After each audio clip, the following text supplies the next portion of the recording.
Hello dear students, कैसे हैं आप लोग। उम्मीद है आप सब स्वस्थ होंगे।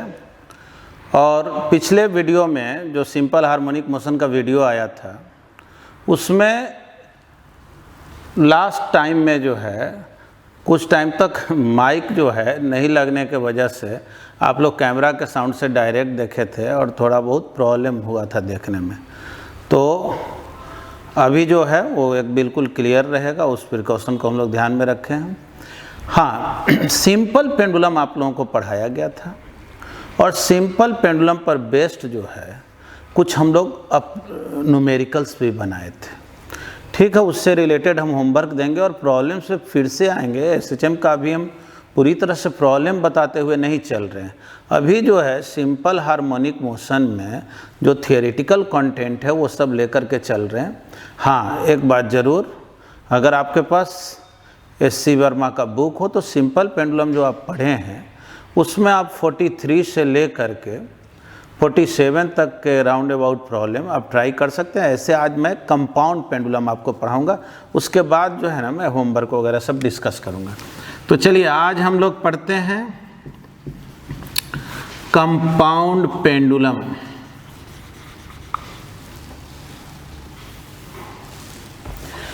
देखो कंपाउंड पेंडुलम क्या है। सही मायने में देखो कंपाउंड पेंडुलम जो है ना वो कोई स्पेशल शेप नहीं, जैसे पेंडुलम क्लॉक है या मान लो कोई भी रिजिड बॉडी हो। जैसे सपोज करो जैसे ये बुक ही क्या किया, तुम यहाँ पर होल करके एक एक्सिस बना दिया और इसको ऑसिलेट करके छोड़ दिया। अब इसी का नाम क्या हो गया, कंपाउंड पेंडुलम। यही एक्सिस बना लिया, ऑसिलेट करके छोड़ दिया, यही हो गया कंपाउंड पेंडुलम। यानी कंपाउंड पेंडुलम में बोल सकते हो कि when a rigid body is set for angular oscillation is called compound pendulum।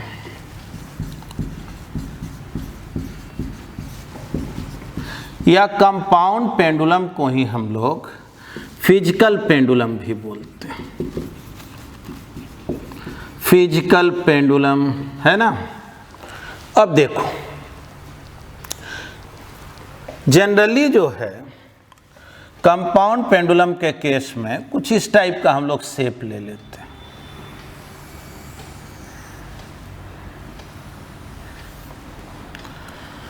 चलो ये कंपाउंड पेंडुलम हो गया। क्या कि यहाँ पे समझो एक कांटी को ठोक दिया गया, ये एक्सिस बना दिया। इसको जो है ना पॉइंट ओ को हम लोग बोलेंगे पॉइंट ऑफ सस्पेंशन।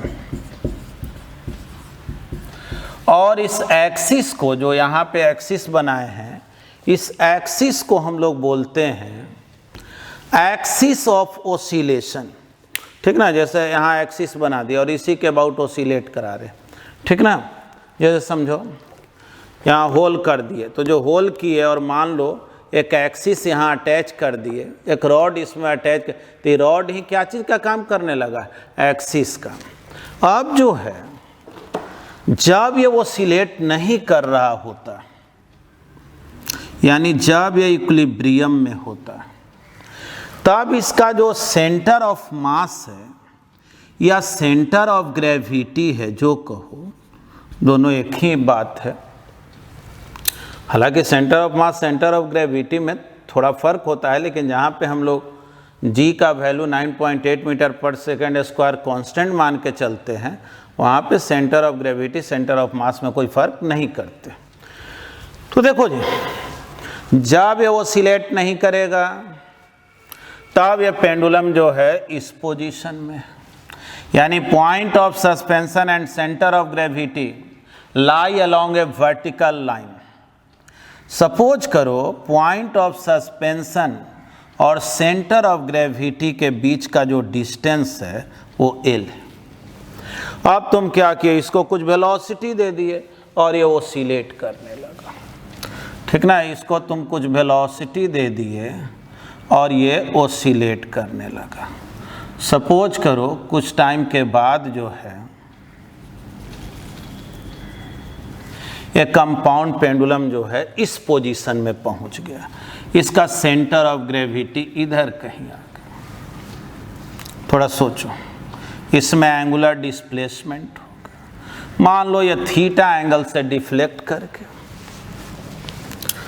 अब सोचो तो इस पर इधर कौन फोर्स लग रहा, mg। जाहिर है जब ये L है तो ये भी तो L ही ना होगा। थोड़ा सोचना, जैसे ये पेन है, पेन को अगर हम इस पोजीशन में रख के छोड़ दें तो ये वापस आएगा कि नहीं? तो वापस ये क्यों रोटेट करके वापस क्यों आता है?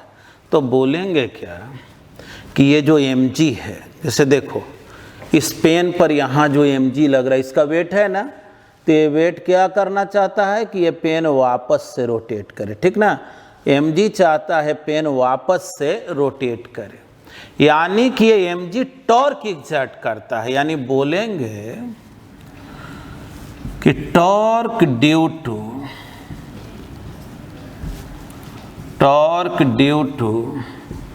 The weight of compound pendulum behaves as restoring torque, ठीक ना। ये रिस्टोरिंग टॉर्क का काम करता है। अब तुमसे पूछा जाए रिस्टोरिंग टॉर्क क्या होगा, तो पहले आगे माइनस लगा दो। रिस्टोरिंग टॉर्क क्या होगा तो ज़्यादा दिमाग नहीं लगाना है।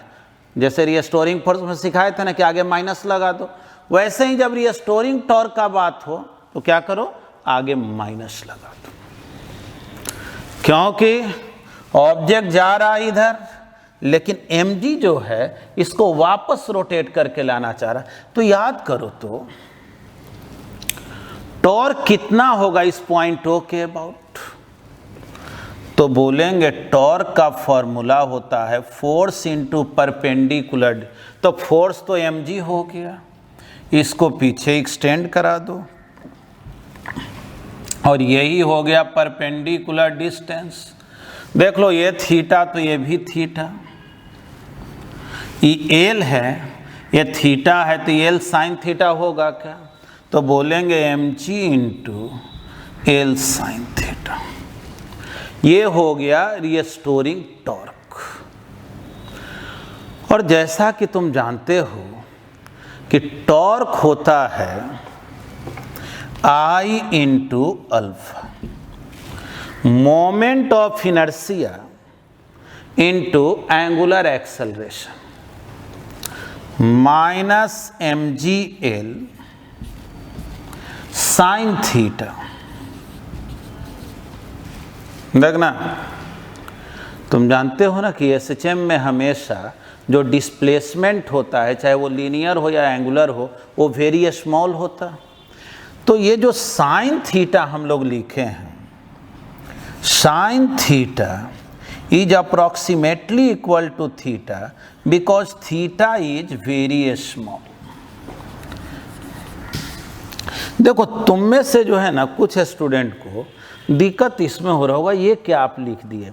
याद करो जब रोटेशनल डायनेमिक्स पढ़ता था तो वहाँ पढ़ा था ना कि टॉर्क होता I इंटू अल्फा। I को क्या बोलते हैं, मोमेंट ऑफ इनर्शिया, और अल्फा को क्या बोलते हैं, एंगुलर एक्सेलरेशन। तो देखो जी, अब इसी इक्वेशन को यहाँ पे हम लोग लिखेंगे I into alpha minus mgl into theta. देख लो सही लिखे ना। तो देखो तो अल्फा क्या हो गया, तो minus mgl by I into theta, यानी angular acceleration minus some constant into angular displacement. क्या, angular acceleration minus some constant into angular displacement. ऐसा जब भी हो तो इसका मतलब होता है कि मोशन SHM होगा, यानी बोलेंगे that is motion will be angular SHM भी इसको बोलते हैं।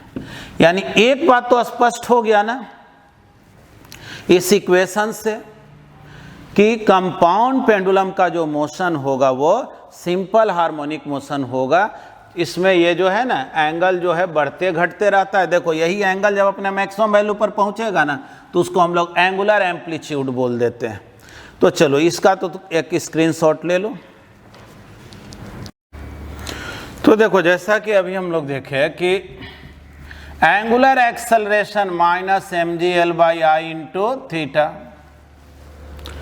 तो minus some constant into angular displacement है। तो जानते हो ना ये जो कांस्टेंट टर्म है इसको हम लोग क्या बोलते हैं, ओमेगा स्क्वायर। यानी ओमेगा हो गया √mgl/i। ओमेगा को लिखते हैं 2π/t mgl/i। टाइम पीरियड हो गया 2π√i/mgl। समझ लो। देखो जी कोई भी कंपाउंड पेंडुलम जब वो सिलेक्ट करेगा, गिवन शेप का एक बॉडी जब वो सिलेक्ट करेगा तो उसका टाइम पीरियड ऑफ ऑसिलेशन कितना होगा, 2π√i/mgl। चलो ये तो टाइम पीरियड का फॉर्मूला निकला। तो ज़्यादातर केस में जो है न्यूमेरिकल जो रहता है वो टाइम पीरियड पर बेस्ड रहता है और वो आसानी से निकलता है। वो आगे हम एप्लीकेशन में समझाएंगे। लेकिन इसमें कुछ और बात समझना है। आई के जगह क्या लिखे इतना तो जान रहे हो।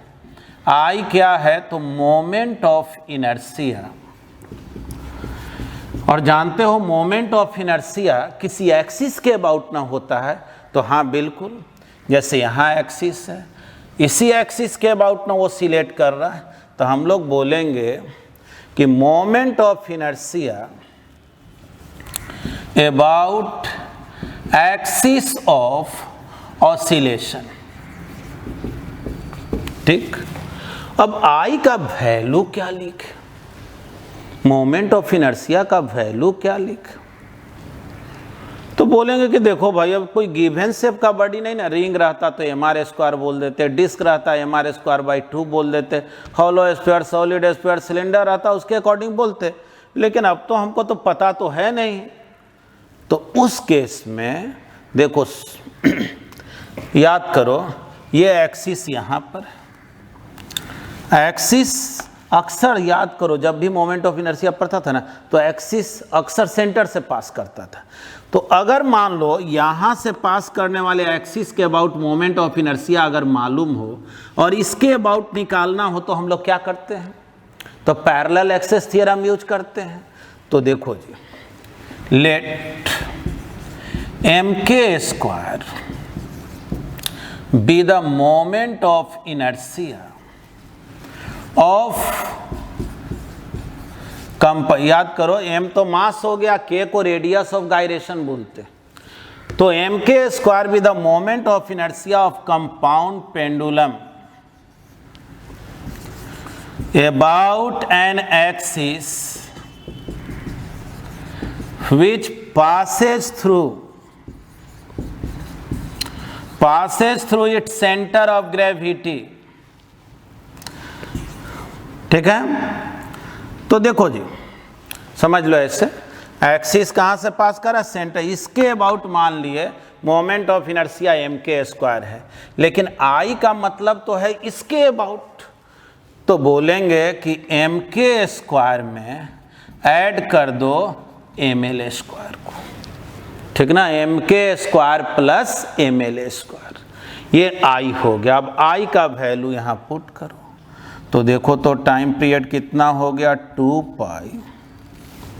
I के जगह क्या लिखें, mk² plus ml² divided by mgl, ठीक ना। I के जगह ये वैल्यू पुट कर दिया, समझ पाया। क्या करना है, मुझे चाहिए इसके अबाउट मोमेंट ऑफ इनर्शिया, तो हम इसके अबाउट अगर मान लो m के स्क्वायर है, mass into radius of gyration का स्क्वायर, तो इसके अबाउट निकालने के लिए ml स्क्वायर। अब देखो तो इसको सॉल्व करते हैं, क्या आ गया 2 पाई m कैंसिल, देख लेना K square by L plus L divided by G. बढ़िया से देखो इसको,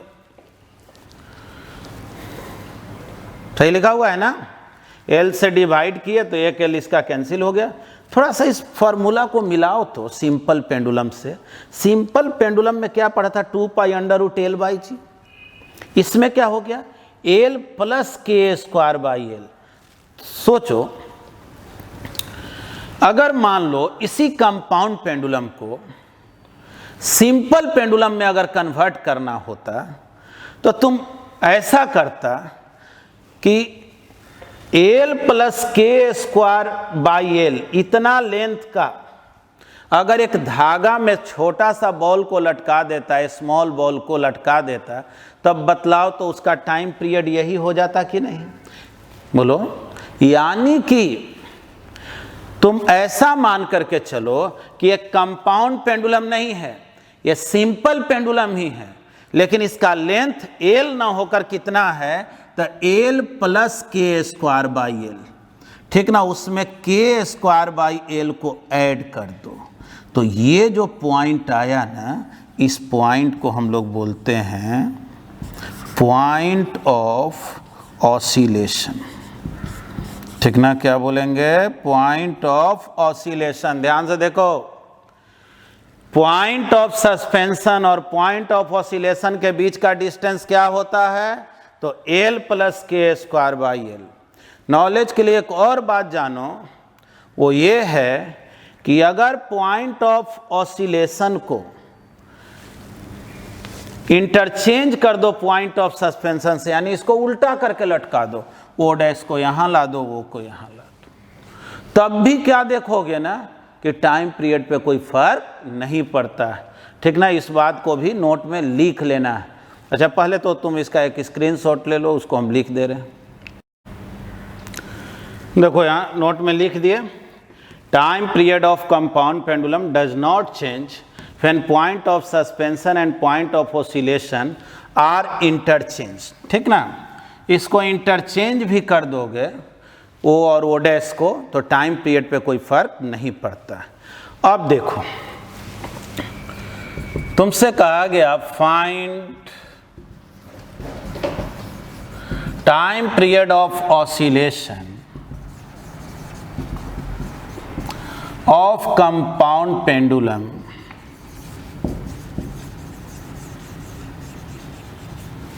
इन गिवन केसेस।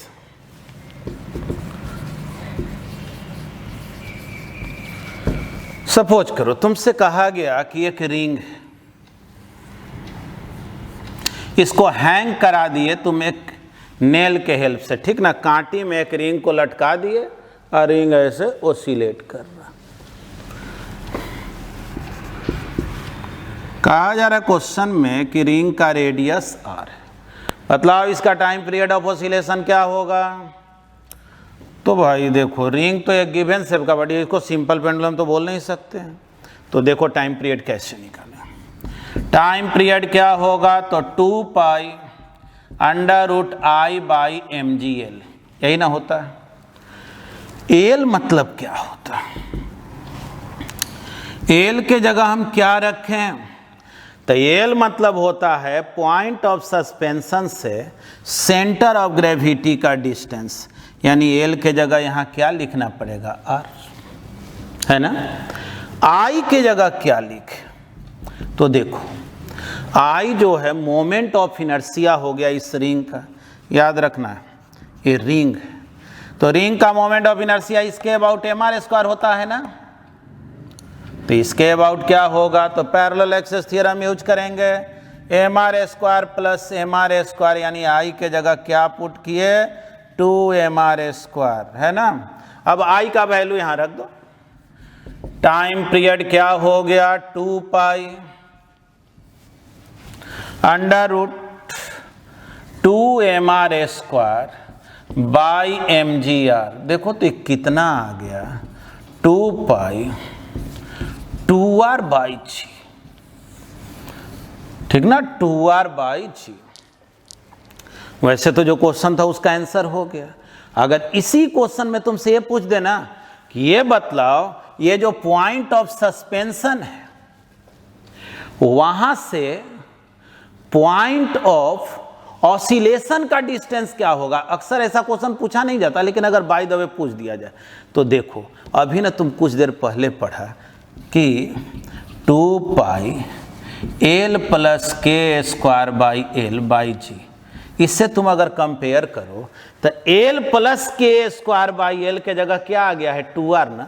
यानी तुम ऐसे समझ सकते हो कि ये r है, इसमें और r ऐड कर दें यानी यहाँ पहुँच जाए तो समझ लो कि यही पॉइंट जो है वो पॉइंट ऑफ ऑसिलेशन है, ठीक ना। यानी यहाँ से 2r डिस्टेंस पर पॉइंट ऑफ ऑसिलेशन। इसका मतलब ये हुआ कि अगर तुम इस रिंग को हटा दो और एक सिंपल पेंडुलम लो जिसका लेंथ 2r के इक्वल हो तो बतलाओ उसका टाइम पीरियड इतना होगा कि नहीं, ठीक है। तो ये तो हम लोग निकाले रिंग के लिए। अगर मान लो तुमसे कोई कह दे कि एक रॉड, ठीक ना, रिंग ना होकर क्या है एक रॉड, सपोज करो इस रॉड का लेंथ कैपिटल एल, या कह देगा मीटर स्टिक। ये मीटर स्टिक माने क्या हुआ 1 मीटर लेंथ का रॉड। अब कह दिया क्या सेंटर से x डिस्टेंस पे एक होल कर दिए, सेंटर से x डिस्टेंस पर एक होल कर दिए, यहां पर एक्सिस बना दिए और इसी के अबाउट इसको ऑसिलेट करके छोड़ दिए। बतलाओ टाइम पीरियड ऑफ ऑसिलेशन क्या हो। देखो कोई अलग से दिमाग नहीं लगाना, ठीक ना। ये रॉड है। एक बात और याद रखना, रॉड जब ऑसिलेट करता है ना तो उसी का नाम हम लोग, एक स्पेशल नेम है कार्टर्स पेंडुलम, इसको कार्टर्स पेंडुलम भी बोल देते हैं। देखो जी टाइम पीरियड क्या होगा इसका, तो बोलेंगे भाई टाइम पीरियड का तो फॉर्मूला जानते हैं यही है, कोई भी गिवन शेप का बॉडी जब ऑसिलेट करे तो टाइम पीरियड यही है। तो टाइम पीरियड का तो फॉर्मूला होता है 2 pi under root I by mgl। L मतलब पॉइंट ऑफ सस्पेंशन से सेंटर ऑफ ग्रेविटी का डिस्टेंस, जो एल के बजाय यहाँ क्या है x, और आई के जगह क्या पुट कर दें। तो देखो बहुत बुद्धि नहीं लगाना, पहले याद करो तो रॉड का मोमेंट ऑफ इनर्शिया सेंटर से पास करने वाले एक्सिस के अबाउट क्या होता है, तो सेंटर से पास करने वाले एक्सिस के अबाउट ml² बाई 12 होता है। लेकिन मुझे इसके अबाउट नहीं देखना, इसके अबाउट, तो बोलेंगे पैरेलल एक्सेस थ्योरम यूज करो, बस से वैल्यू पुट कर दो, प्रॉब्लम बन गया क्या। तो चलो इसका भी जो है एक स्क्रीनशॉट ले लो। अब सपोज करो तुमसे कोई कहे कि एक बॉल है, इसको तुम एक स्ट्रिंग से सस्पेंड कर दिए, एल लेंथ के स्ट्रिंग से, इसका भी रेडियस r है,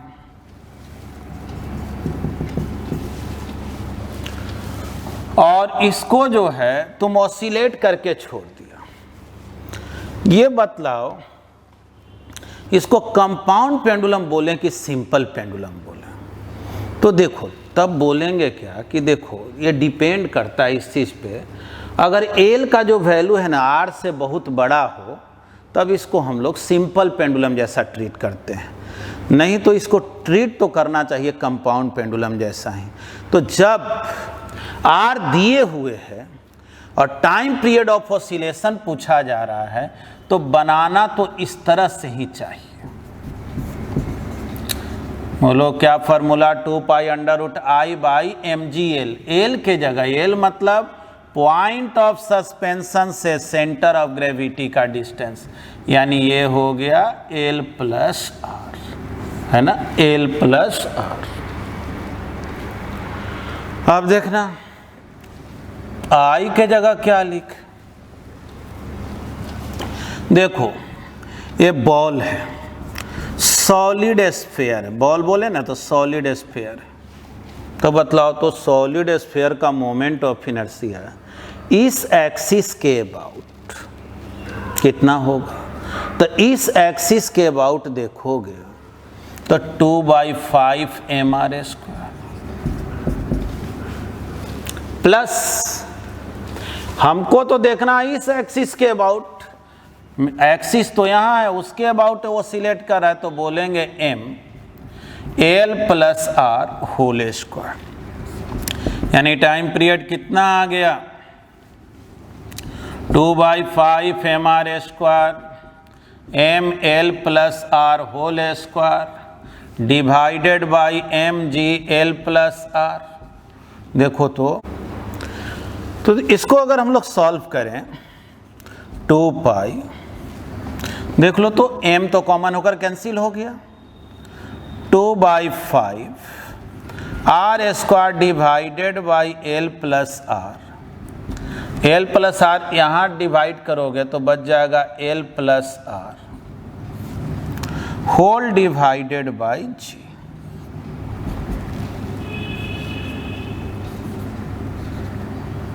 है ना। थोड़ा सा इसको कंपेयर किया जाए सिंपल पेंडुलम से, अगर इसी को हम लोग टाइम पीरियड निकाले होते, time period as a simple pendulum, सोचो तो सिंपल पेंडुलम के हेल्प से इसको अगर हम लोग बनाते तो 2π, बोलो तो क्या लिखते हैं L plus R divided by G, यही ना। अगर इसी प्रॉब्लम को as a simple pendulum treat करना होता तो ये लिखते, तो तुम बोलोगे वहाँ तो आप लिख देते थे L/g, तो बोलेंगे देखो जब इसका रेडियस दिया हुआ है वहाँ तो स्मॉल बॉल ना लेकर के चलते थे, रेडियस को निगलेक्ट करके चलते, तो L प्लस r/g। थोड़ा सोच करके बतलाओ तो ये दोनों टाइम पीरियड जो निकला है उसमें ज़्यादा किसका वैल्यू होगा, तो जाहिर है ज़्यादा वैल्यू इसका होगा, क्योंकि यहाँ L प्लस आर तो है ही, उसमें कुछ ऐड हो गया। अगर कोई पूछे ना बतलाओ तो ये कितना % से डिफर करेगा, दोनों में परसेंटेज डिफरेंस क्या होगा, ठीक ना, percentage difference in both cases, तो क्या करोगे, तो कैसे निकाला जाता है। देखो as a compound pendulum T है, as a simple pendulum T' है, तो कितना % से टाइम पीरियड इसका डिक्रीज कर गया है, तो बोलोगे ना T minus T' divided by T into 100, इतना % हो। तो चलो इसको भी लिख लिया जाए, इसका एक स्क्रीनशॉट ले लो। देखो ये क्वेश्चन हम लोग और लेते हैं। क्वेश्चन में तुमसे कहा गया कि एक डिस्क,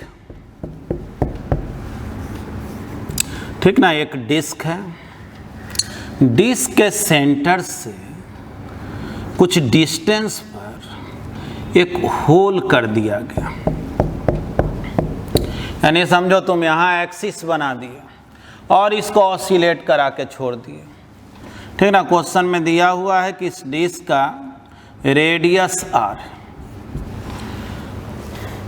तुमसे कहा जाए बतलाओ टाइम पीरियड ऑफ ऑसिलेशन क्या होगा, तो इसका अगर टाइम पीरियड निकालोगे तो टाइम पीरियड का फॉर्मूला जानते ही हो, 2π√I बाई mg/L, L मतलब पॉइंट ऑफ सस्पेंशन से सेंटर ऑफ ग्रेविटी का डिस्टेंस जो x है, I के जगह क्या पुट करें, तो I सोचो इसके अबाउट मोमेंट ऑफ इनर्शिया, इसके अबाउट तो जानते हो ना, डिस्क का mr²/2 होता, तो mr²/2 प्लस mx²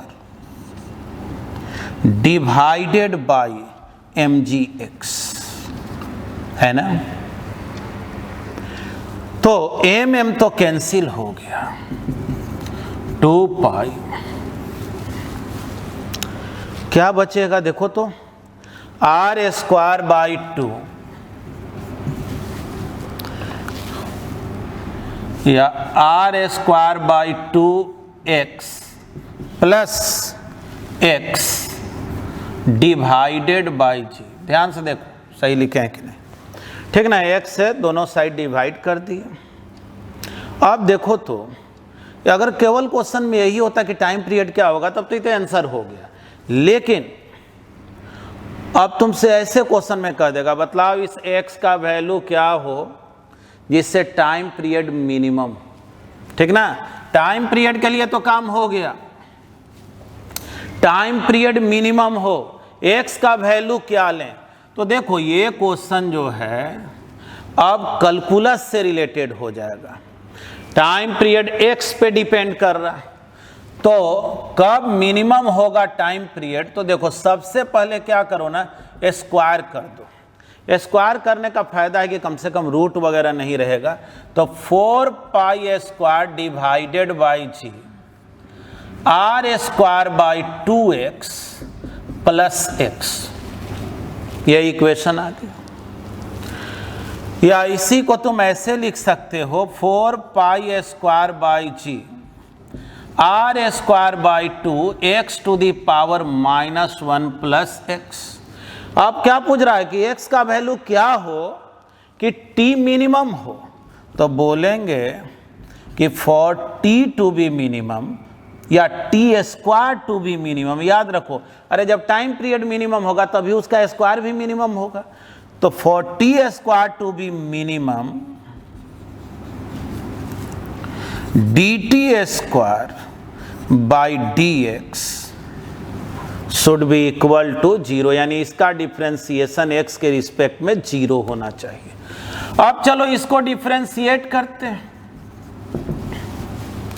तो इसको डिफ्रेंशिएट करेंगे तो 4 पाई स्क्वायर बाई जी, ये तो बाहर ही रहने दो, x पे पावर -1 है, यहाँ तो लिख दे रहे हैं आर स्क्वायर बाई 2। डिफ्रेंशिएशन में क्या रूल है, पावर आगे लिख लो और एक माइनस करके यहाँ लिखो, फिर x का डिफ्रेंशिएशन x के रिस्पेक्ट में 1 इज इक्वल टू 0। देखो ये पूरा टर्म उधर जाके 0 हो गया, minus R square by 2x square plus 1 0, यानी R square is equal to 2x square. बतलाओ तो x स्क्वायर कितना हो गया, आर स्क्वायर बाई 2, x कितना हो गया तो r बाई √2। देखो यही जब आंसर आया, यानी कि जब x कितने के इक्वल होगा, r डिवाइडेड बाई √2, तब टाइम पीरियड मिनिमम होगा। अब अगर इसी में कोई तुमसे पूछे ना कि वो मिनिमम टाइम पीरियड होगा कितना, तो बस x का जो वैल्यू आया है यहाँ पुट कर दो, तब मिनिमम टाइम पीरियड होगा कितना निकल जाएगा क्या। तो यही क्वेश्चन जो है SC वर्मा का 50 नंबर प्रॉब्लम है, तो इसको जो है एक स्क्रीनशॉट तुम लोग ले लो। तो ये तो हम लोग कुछ कंपाउंड पेंडुलम से रिलेटेड प्रॉब्लम को देखे, पिछले क्लास में सिंपल पेंडुलम को देखे थे। देखो एक और टर्म है जिसको बोलते हैं टॉर्सनल पेंडुलम। टॉर्सनल पेंडुलम, देखो टॉर्सनल पेंडुलम क्या है, इसमें हम लोग क्या करते हैं ना कि जैसे धागा से बांध करके कोई ऑब्जेक्ट को, जैसे समझो इसी को, ये वायर से इसको लटका दिए और तुम क्या करो इसमें ट्विस्ट दे दो, इसमें ऐठन दे करके छोड़ दो, ठीक ना। अभी तो उतना कंफर्टेबल नहीं है, छोड़ोगे तो ये वापस ऐसे करता है ना। ऐसे तुम सिंपल वे में सोचो कि एक धागा से एक ऑब्जेक्ट को लटका दिए और उस धागा को ट्विस्ट कर दो, ऐठन दे दो, और उसके बाद छोड़ोगे तो क्या होता है, ऑब्जेक्ट ऐसे ऐसे इस तरह से ओसिलेट करता है कि नहीं। यानी कि तुम अगर एक डिस्क को, ठीक ना, लाइट स्ट्रिंग या वायर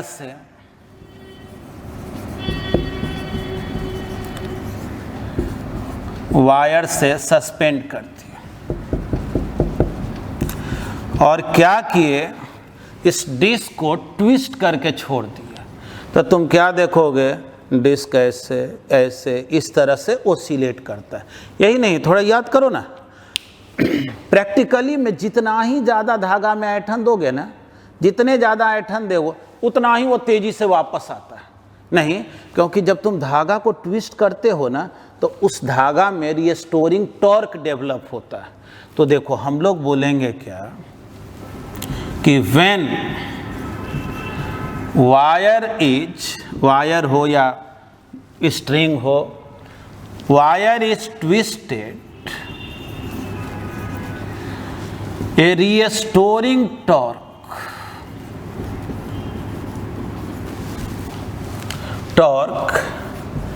develops in it।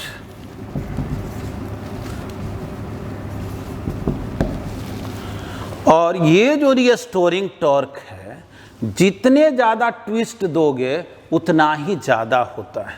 बोलेंगे क्या, this torque is directly proportional to the twist angle theta. मान लो अगर थीटा एंगल से इसको ट्विस्टेड कर दिया तो रिस्टोरिंग टॉर्क जो है थीटा के डायरेक्टली प्रोपोर्शनल होता है। और यहां माइनस साइन लगाते हैं। कोई कहे माइनस साइन क्यों यूज किए, तो सोचो हम लोग जो है ना एंगुलर डिस्प्लेसमेंट इस सेंस में दे रहे हैं, और धागा क्या चाह रहा, वापस लाना चाह रहा, इसीलिए माइनस साइन को यूज किए। अब रिस्टोरिंग टॉर्क प्रोपोर्शनलिटी साइन को हटा के कांस्टेंट देते हैं। बोलेंगे K is a constant which is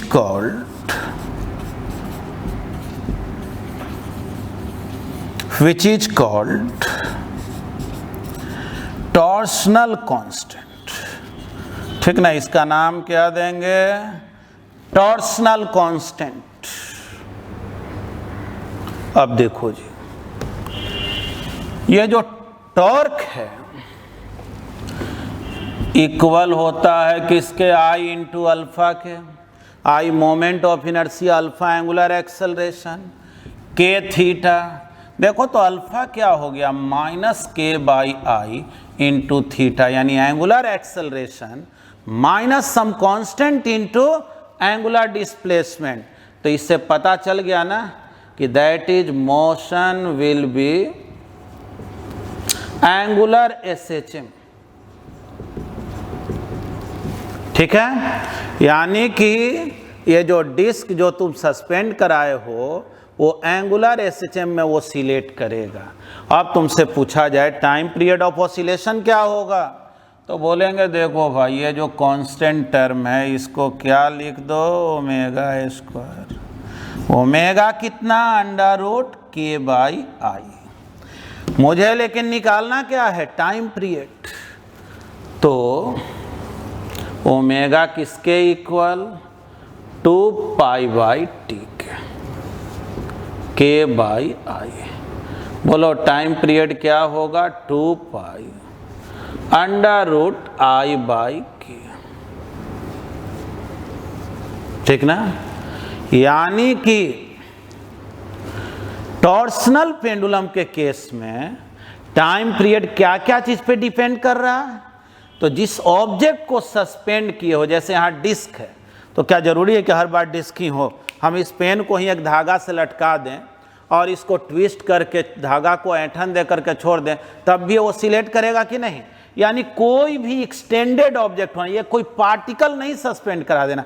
extended object का मतलब हुआ जो गिवन शेप साइज का ऑब्जेक्ट हो, रॉड सस्पेंड करा दो, डिस्क सस्पेंड करा दो, कोई और सिलेंड्रिकल बॉडी को सस्पेंड करा दो, है ना, लेकिन उसका एक शेप एंड साइज होना चाहिए, पार्टिकल के तरह नहीं होना चाहिए। हाँ, इस केस में डिस्क है तो फॉर डिस्क देखो, डिस्क के लिए मोमेंट ऑफ इनर्शिया क्या होता है, mr स्क्वायर बाई 2। तो यहाँ बस I के जगह mr स्क्वायर बाई 2 पुट कर देंगे।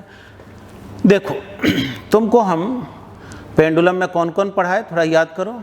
Simple pendulum, compound pendulum, torsional pendulum. एक बीच में कार्टर्स पेंडुलम चर्चा किए थे, कोई रॉड को जब सस्पेंड करा के वो सिलेक्ट कराया जाए। अब तुम लोग क्या करना कि इस पर जो बेस्ट प्रॉब्लम है, ऐसे हम बोल देंगे इन लोगों को कि क्वेश्चन जो है, जैसे बुक मेरे पास है जिससे कि तुमको ट्राई करने में सुविधा हो। इस लास्ट में अगर तुम्हारे पास बुक नहीं होगा तो इसका फ़ोटो जो है हम भेज देंगे क्वेश्चन का, उसको चेक कर लेना। देखो इसमें जो है 43 नंबर प्रॉब्लम से लेकर के तुम 53 प्रॉब्लम तक, ठीक ना, 43 से 53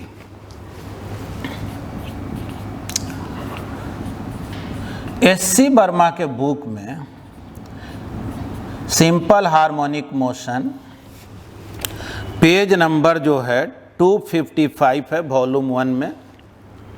एक्सरसाइज में ये तुम्हारा होमवर्क है, इसको एक बार ट्राई कर लेना। अगले क्लास में तुम लोग जो पूछोगे उसको डिस्कस करेंगे। जैसा कि बोले हैं कि क्वेश्चन को तुम व्हाट्सएप ग्रुप में भी लिख सकते हो। कमेंट में थोड़ा सा हर बार जो है ना वो पढ़ने में दिक्कत हो जाता है कि अलग अलग जगह पे रहता है, लेकिन फिर भी कमेंट में भी लिखना, उसको भी हम लोग देखेंगे और बोल देंगे कि बाकी लोग भी देखें। देखो तुम लोग जो है बहुत जल्दी हम इंफॉर्मेशन देंगे लाइव क्लासेज के लिए। बहुत पॉसिबिलिटी है कि संडे को जो है ना हम लोग लाइव क्लासेज के लिए उसका मैसेज भी दिया जाएगा। तो तुम लोग जो है तब तक ये होमवर्क ट्राई कर लेना। बहुत ज़्यादा नहीं है थेरेटिकल कंटेंट। अब इसी में बचा हुआ तुम्हारा जो है ना कंपोजिशन ऑफ 2 SHMs है। इसके अलावे जो है 2 टॉपिक और भी है, force oscillation and damped oscillation, तो उसका चर्चा हम लोग करेंगे। लेकिन आज जो है इतना ही सीखो। चलो धन्यवाद।